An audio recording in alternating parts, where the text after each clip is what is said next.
My body failed me. I thought that my marriage would be next. It's a very, very weird place to be, to notice your body not being able to do the things that it normally is able to do, to be observing symptoms, to be talking to healthcare providers, not getting answers, being glad that, some tests come back negative, but then also being disappointed and frustrated to not have an answer. It's not a fun place to be. To number one, just sit with kind of how the unknown sits with you, but then also to imagine how it could possibly be landing for your partner. I'm really grateful for my partner, and I'm really grateful for my marriage in the sense that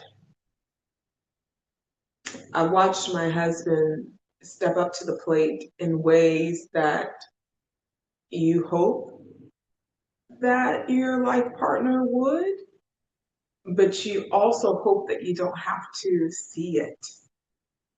And with me saying that, I've sat with so many couples, but also individuals who've come in and say, "Hey, Virginia, I hit a very hard place where my body was failing me. And I also feel like my partner failed me." I'm very grateful to say that that's not my story. Um, as I talk to you, even right now, I am dealing with some dizziness this morning. And so if I'm off more than my usual offness, that's why. So chronic illness just has a way of interrupting predictability, which definitely is not fun as a trauma survivor when you're taking a look at predictability being what keeps you safe. So I have had to really slow things down for myself. I've really had to make sure that I am literally taking things a day at a time, a moment at a time, an appointment at a time, as I'm sitting with a slew of different healthcare providers and just trying to put all the pieces of the puzzle together. And this is April. So I've been doing this since September, since my first hospital visit.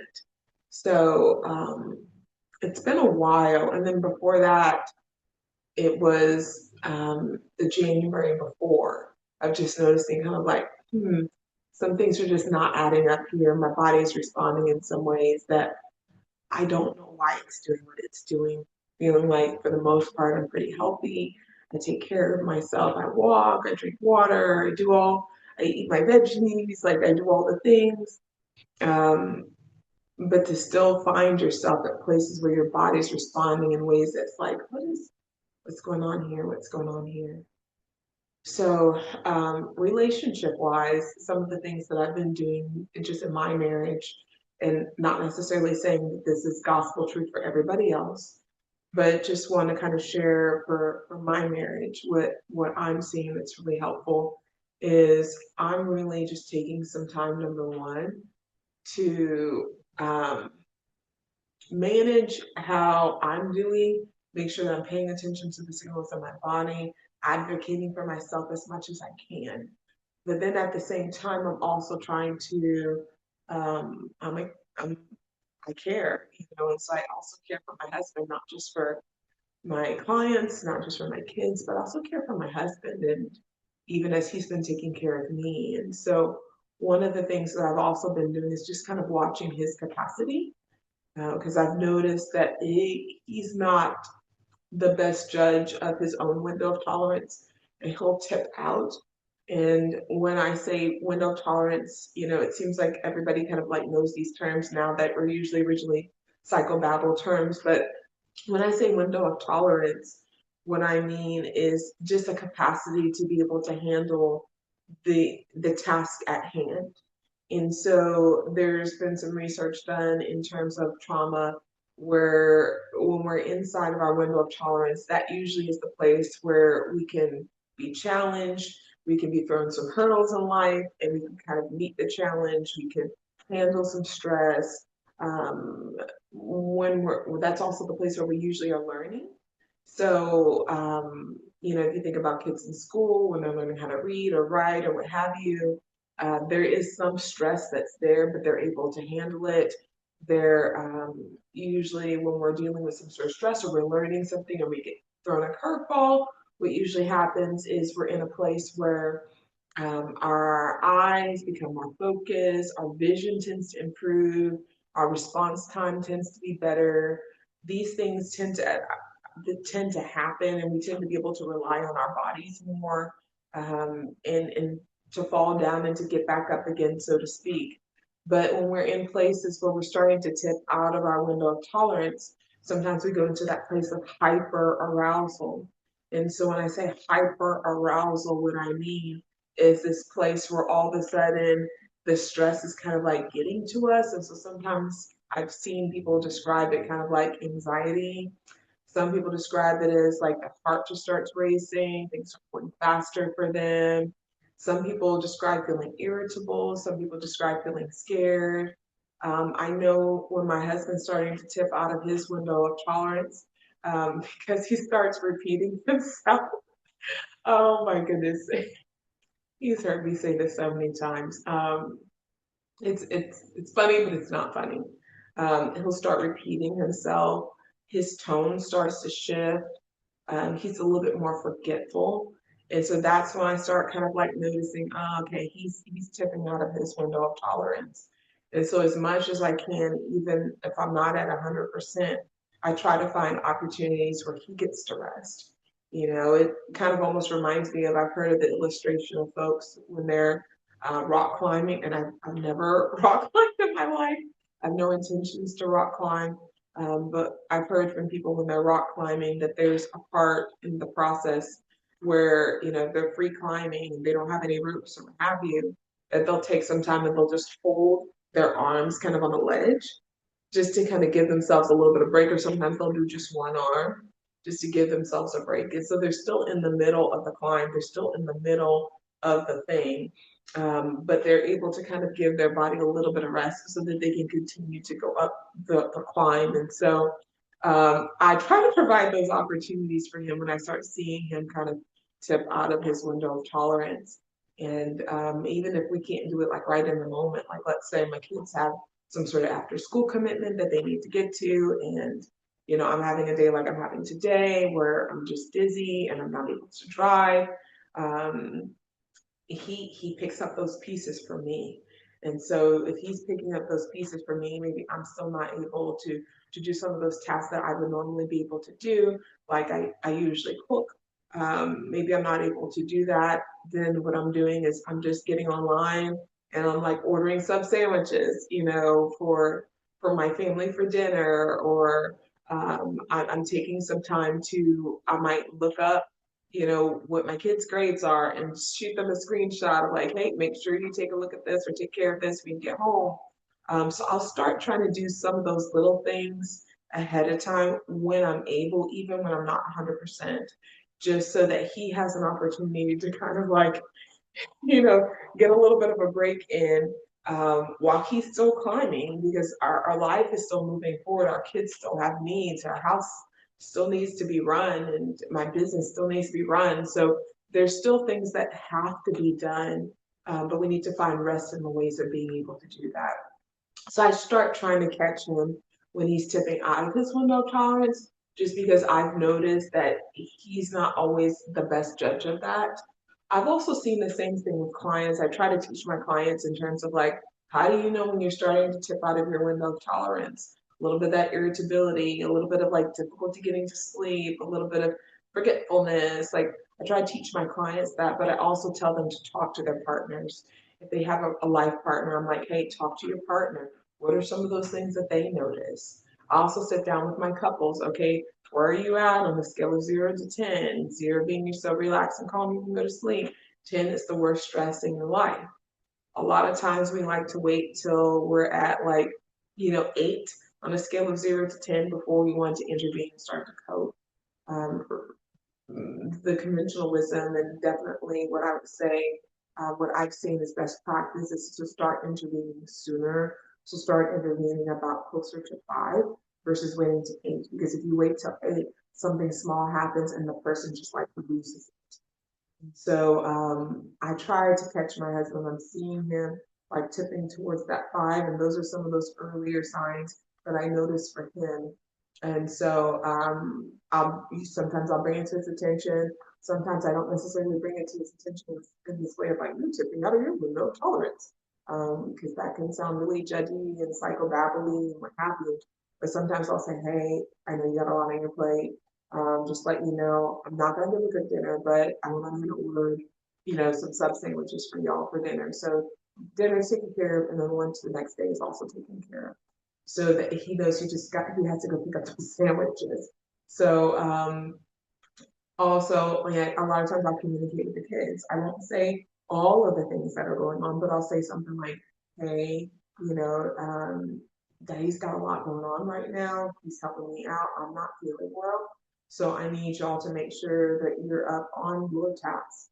And so I think that that's something that's important too, is letting kids know things that they can be responsible for, the things that they can do, so that they're helping out, but also not putting them in a position where they're acting like little adults. I want to make sure that my kids are still able to stay kids. So my kids are old enough where they make their own lunches for school. My kids are old enough where they usually do their homework and check their grades. But they might need a reminder if they've had something that was social going on in school and that felt really overwhelming for them. And I might say, okay, we're talking about this thing at school. I get it. I get how it's overwhelming for you. You're nervous about how things might play out the next day. And it's 6 o'clock. So in my house shuts down at 8. We go to bed at 8. So I'm like, it's 6 o'clock. So you've got about an hour left to be able to do chores, homework, just check in with some stuff so you're not getting blindsided in the morning.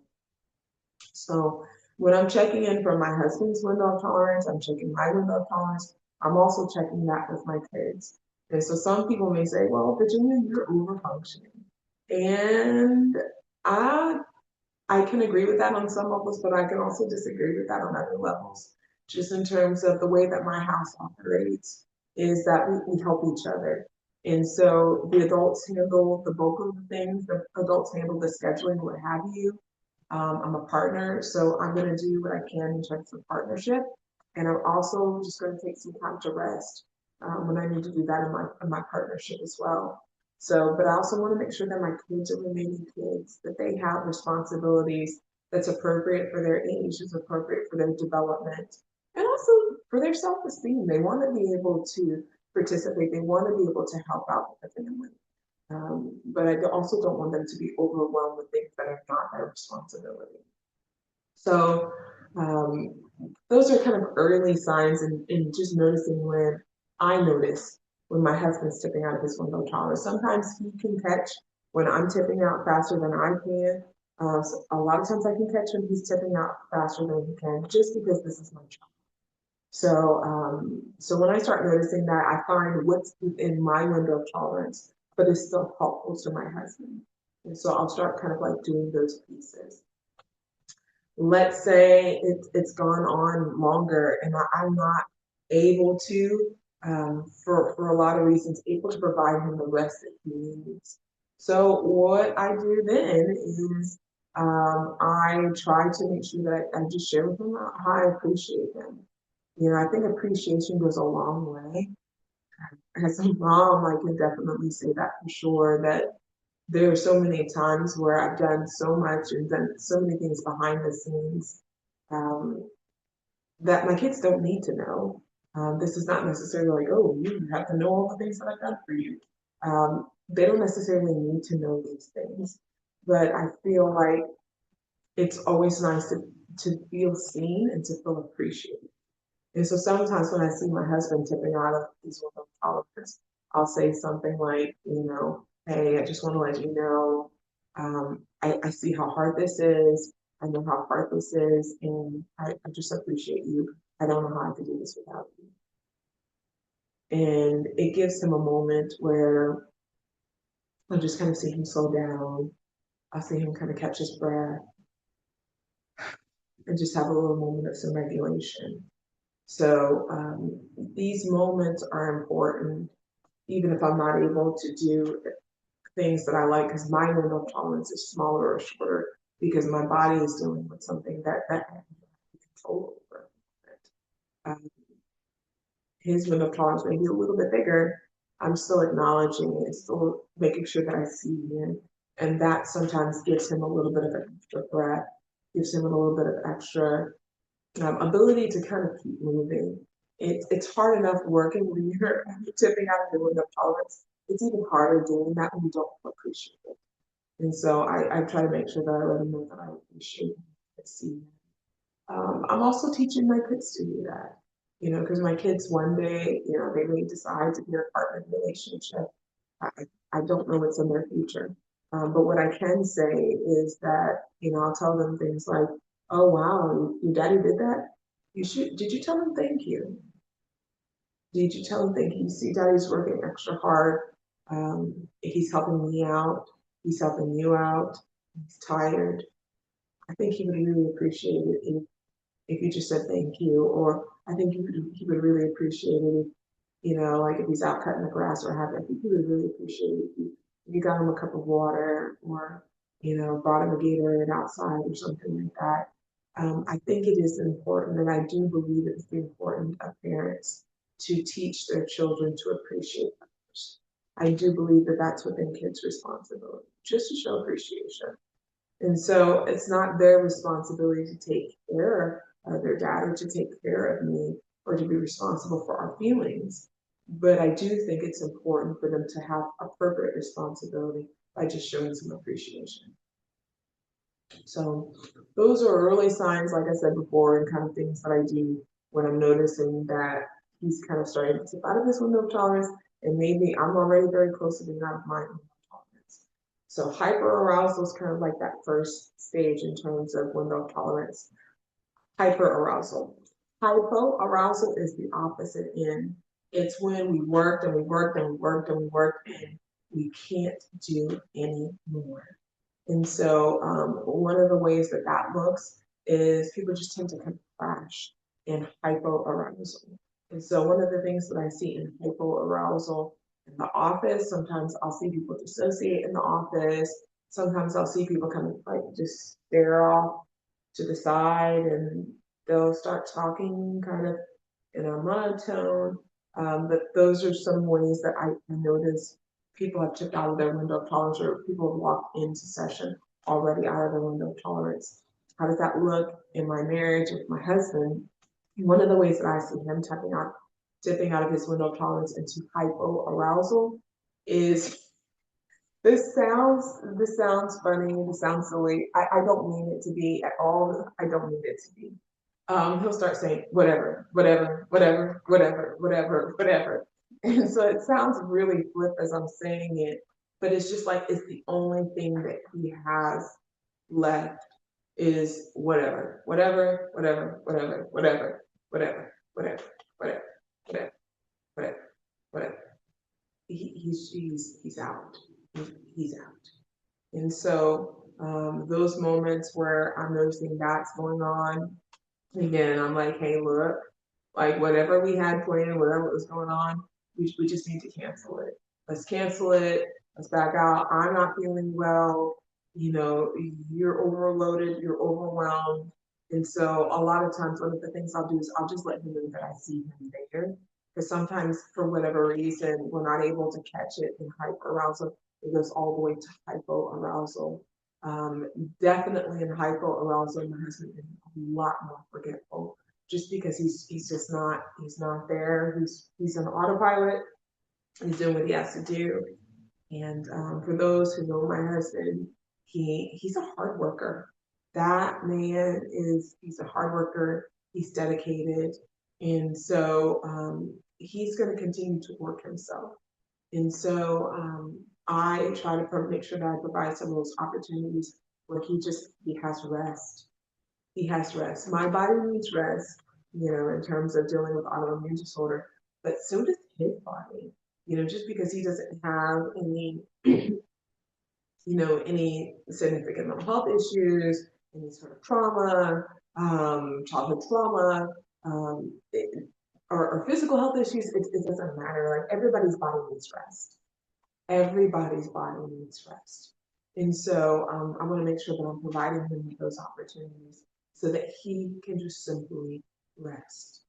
And so sometimes I'll say something to the effect of like, hey, um, you know, feel free to do, I know there's some things around the house that you really want to take care of. Don't worry about it. We're just going to get in the morning and we're just going to hope for a better day. Feel free to like check out with some TV or what have you, or play the game or something, or go to bed or take a shower or whatever his body is needing at that time. So sometimes that's the moment where maybe I'm not ordering sandwiches for him to pick up.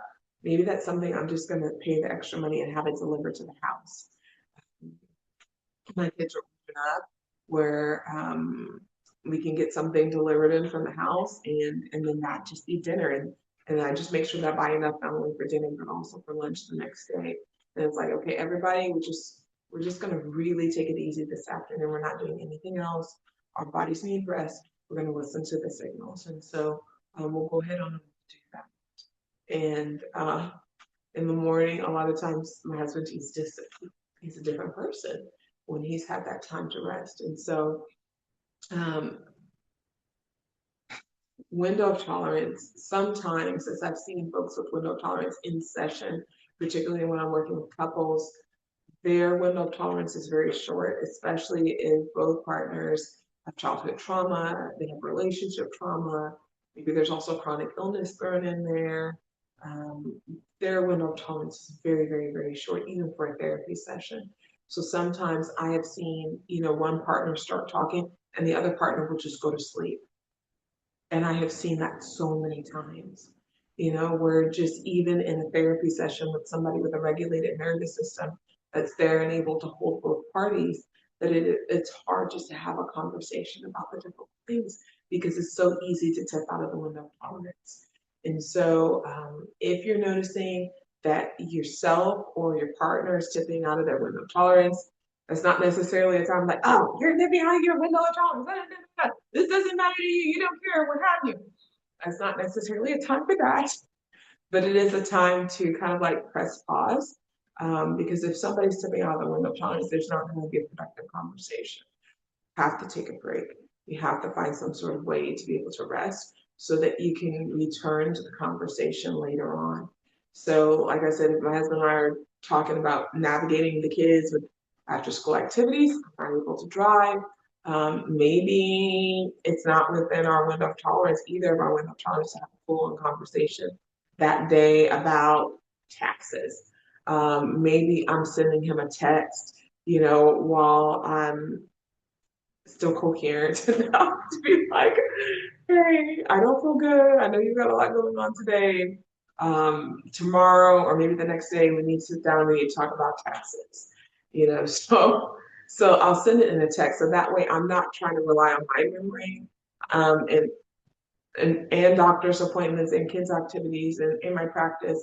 I'm not trying to rely on his memory or his level of tolerance, but I've sent a message so that both of us know a place where we can come back to and pick up that conversation. So I hope this has been helpful, and I appreciate just the space to be able to talk about just humanity, real life struggles that not only affect my family, but I know so many others. And so my name is Virginia. I'm a licensed mental health therapist. And thank you for spending time with me today. Hope to see you next time.